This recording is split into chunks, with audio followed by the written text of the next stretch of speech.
E chegamos ao domingo de Páscoa, ao domingo da ressurreição do Senhor. Passo a passo, durante toda a Quaresma, podemos voltar mais uma vez a nossa atenção sobre aquilo que constitui o núcleo de nossa fé. Sabe qual é? Qual será que é o núcleo da fé cristã? Conversávamos ainda ontem sobre isso. É caminhar com Jesus. Caminhar com Jesus Cristo é o núcleo de nossa fé. Passando durante a Quaresma e nessa Semana Santa, percebemos que Jesus passou pela rejeição, passou pelo sofrimento, um sofrimento injusto. Percorremos com Jesus o caminho que cada homem e mulher experimenta em sua vida. Quem de nós não tem dores? Quem de nós não sofre injustiças? Quem de nós? Podemos descobrir ao longo desta Quaresma e desta Semana Santa como viver aquilo que todos vivem. Isto é, podemos distinguir a diferença entre a possibilidade de eu me revoltar ou eu ofertar o meu sofrimento a Deus, como fez o próprio Jesus Cristo. Jesus Cristo ofertou o seu sofrimento para que ele pudesse tornar-se salvação para nós. Do mesmo modo, nós, ao invés de nos revoltarmos contra os sofrimentos que encontramos ao longo de nossa vida, podemos oferecê-los a Deus em expiação de nossos pecados, do mundo inteiro, aceitando também as dificuldades que encontramos ao longo de nossa vida.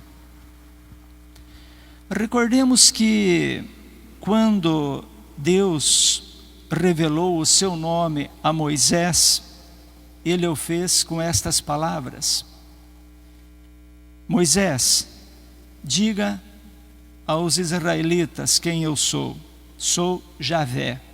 Javé, nome estranho, mas que significa, entre outros, você saberá quem eu sou. Ora, hoje, no dia da Páscoa, sabemos quem é Deus. Sabemos. Jesus Cristo, Filho de Deus, nos revelou que Deus é Pai, Filho e Espírito Santo. E na pessoa de Jesus hoje encontramos essa revelação. Portanto, Jesus é o Senhor. O nosso Deus é um Deus que se descobre enquanto a gente caminha com Ele. Nunca antes disso e nunca deixando pela metade. Se nós não rezamos, nunca vamos querer rezar. Se nós não queremos caminhar com Jesus, nunca o encontraremos. Quando rezamos, sentimos dificuldades. Quando caminhamos com Jesus, sentimos dificuldades. Mas é um processo, é um caminho. Por quê? Porque a nossa fé em Jesus, o caminhar com Ele, não é uma simples ideologia.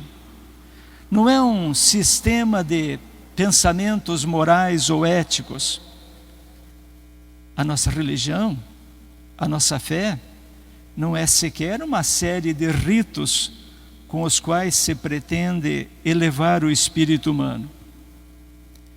Qualquer religião é um movimento do homem que tenta se aproximar de Deus de um modo ou outro. Mas a fé que nós professamos é bem mais do que isso. Não é uma simples religião. Não é uma simples tentativa de ligar-se com Deus. A fé que professamos é uma atitude de vida. a qual brota em nós passo a passo, enquanto se caminha até o fim com aquele que os evangelistas nos deixaram. Quem? Jesus Cristo. Reforço aqui. A nossa fé é caminhar com Jesus Cristo ao nosso lado, fazer caminho com Ele, perceber que Ele está conosco, deixar que Ele faça parte em nossa vida. Isto é a nossa fé. Para entender melhor isso que eu acabei de falar até agora, além das belas leituras que nós escutamos, permita-me concentrar um pouquinho no Evangelho que acabamos de ouvir, que tem todos os pontos também destacados pelas leituras de hoje. Qual é a primeira cena? Lembra do Evangelho? A primeira cena, nós temos 3 personagens. O ambiente, esqueça um pouco o ambiente neste momento do túmulo, esqueça. Vamos nos fixar nos 3 personagens. Quais são? Madalena e os 2 apóstolos, João e Pedro. Os 3 estão diante de um fato. O evangelista João, o autor deste evangelho, ele viu nos 3 personagens mais do que simples espectadores. E junto com o evangelista, podemos descobrir 3 maneiras diferentes de se aproximar daquele evento sem o qual, sem a ressurreição, estou falando exatamente da ressurreição, sem a qual a nossa fé seria reduzida a uma simples filosofia religiosa. Se não houvesse a ressurreição, repito, a nossa fé seria uma simples filosofia religiosa. O trecho do Evangelho que nós acabamos de ouvir, ele está cheio de simbolismos, porque os sentimentos mais profundos que experimentamos, não sei se você percebeu, dificilmente conseguimos expressar com palavras. Diante de um sentimento muito forte, normalmente as pessoas afirmam: estou sem palavras, eu não sei o que dizer. É por isso que o simbolismo é tão forte. Quando alguém recebe uma flor, por exemplo, mesmo com tão pequeno valor comercial, a pessoa recebe muito mais do que uma flor. Recebe junto com aquela flor um sentimento de carinho, um sentimento de amor, um sentimento de gratidão que não tem preço. O simbolismo daquilo que vem junto com a flor é mais precioso do que a própria flor. Por isso, o evangelista João coloca neste evangelho pequenos diamantes que precisamos encontrar. Vamos a eles. Qual é a primeira figura? Madalena. Ela foi ao túmulo sozinha ou acompanhada? Sozinha. O que ela foi fazer? Ela estava buscando o seu amado, estava buscando o seu Senhor, aquele a quem devia tanto de sua vida, aquele que com um gesto de amor lhe havia devolvido a dignidade e a vontade de viver. Ela foi sozinha, uma solidão que deixava transparecer a sua dor pessoal única, perder o seu amado, aquele que lhe devolvera o sentido de sua vida, a sua dignidade. Nada podia confortar o seu coração. E o que o evangelista vê em Madalena? Ele vê a dimensão da fé, que é o amor apaixonado, singelo, resposta grata e sem limite a um Senhor conhecido como alguém que ama sem julgar. O dela, o de Madalena, é um amor que une intimamente É uma fé profundamente humana, forte, carregada intensamente. Contudo, a fé de Madalena é ainda uma fé, entre aspas, da noite, quando ainda não há luz. É uma fé que está bem perto da luz, mas ainda não é luz. Madalena foi com a certeza de encontrar o quê? Um cadáver. O seu cadáver. Aquele cadáver amado. Mas não foi para encontrar Jesus ressuscitado. Por isso, ela estava próxima à luz no seu amor por Jesus Cristo, mas não estava na verdadeira luz. Vamos para uma segunda cena para entender. A quase luz de Madalena é também a quase luz da comunidade dos apóstolos. Como gosta de fazer em suas narrações o evangelista João, às vezes ele deixa situações em suspenso para que o leitor sozinho se dê conta e aprofunde o mistério. Aquilo que eu vou falar agora, confesso, eu não aprendi quando fiz a minha teologia. Naquele momento a exegese não tinha dito isso. Eu fui aprender muito mais tarde. E eu tenho certeza que a maioria das pessoas ignora o detalhe da ressurreição que eu vou contar agora. Era costume naquele tempo ungir com perfumes mortuários, como a mirra, os cadáveres. Evidentemente, por questões religiosas, não fora possível dar a Jesus uma sepultura adequada ao seu cadáver, porque, como descrevem outros evangelistas, Madalena tinha sido descrita em ato de trazer consigo estes perfumes. Mas não é assim.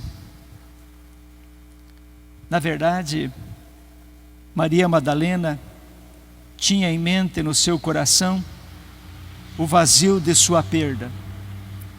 Ela tinha perdido o seu ser amado, o seu Jesus Cristo.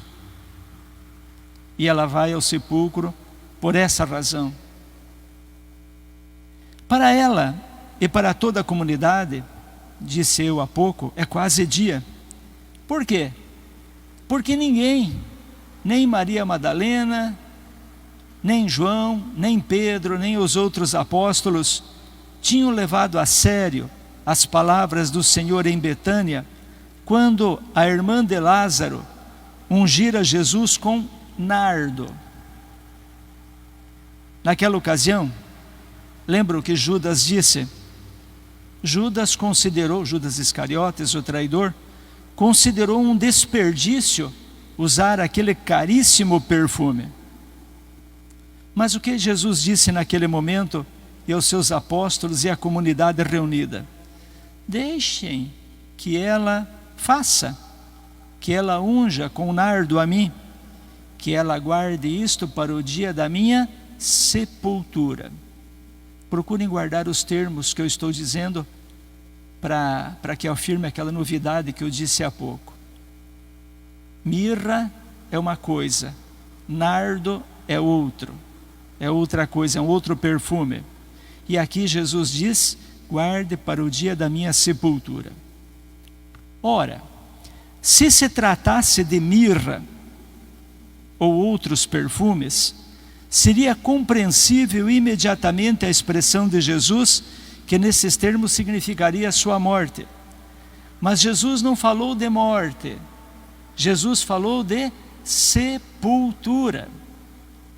Mais ainda, e aqui que é a diferença, o nardo é um perfume usado para matrimônio, nunca para um defunto. E os pés de Jesus foram ungidos com nardo, não para a sepultura, mas para a vida. Qual que é a lógica que está por trás disso. Agora vem um detalhe mais interessante ainda. O que é a Páscoa? A Páscoa é o matrimônio definitivo, o matrimônio da vida sem fim entre o Senhor e a sua comunidade. A Páscoa de Jesus é a superação, é a ruptura de todos os limites para que o Senhor pudesse continuar a agir no mundo através deste amor fecundo, que somente pode ser comparado a um matrimônio entre Ele e a sua comunidade de fé. Mas, seu bispo, o senhor não falou ainda do detalhe tão interessante. O detalhe interessantíssimo, mais do que eu falei até agora, vem aqui. Um curioso detalhe nos faz penetrar ainda mais na compreensão do evento que João teve, ou seja, quando ele entrou, viu e acreditou. O que João viu? Um túmulo vazio, lençóis e faixas. Agora vem o interessante. Ao indicar o pano com o qual foi envolvido o cadáver de Jesus, João faz isto usando um termo que não era comum para um defunto, para ser colocado para um cadáver. O pano é um lençol e o substantivo usado na língua original não indica um pano qualquer, mas indica um conjunto de lençóis de linho usados na noite de núpcias de um casal. Lençóis que eram perfumados com aloés e cássia. Portanto, o que envolveu o corpo de Jesus Cristo não era uma mortalha comum usada para cadáveres, mas eram lençóis usados para uma noite de núpcias. Assim afirma São João. Ou seja, quando Jesus anuncia lá junto à família de Lázaro, ele já anunciava a sua ressurreição. E por isso ele tinha sido ungido com perfume de nardo, que se usa para lençóis, para a noite de núpcias, significando o matrimônio entre Jesus e a sua comunidade de fé, entre Jesus e todos nós, porque o amor de Jesus pela comunidade dos fiéis é um amor fecundo, é um amor que gera vida, como um amor verdadeiro que existe entre um casal apaixonado que gera filhos. O amor de Jesus é um amor fecundo. É impressionante, não é? Mas eu não falei nada ainda dos nossos dois apóstolos. Em toda a narração se pode intuir o sentimento que João tinha no coração naquele dia. Pedro e João saíram correndo pela manhã.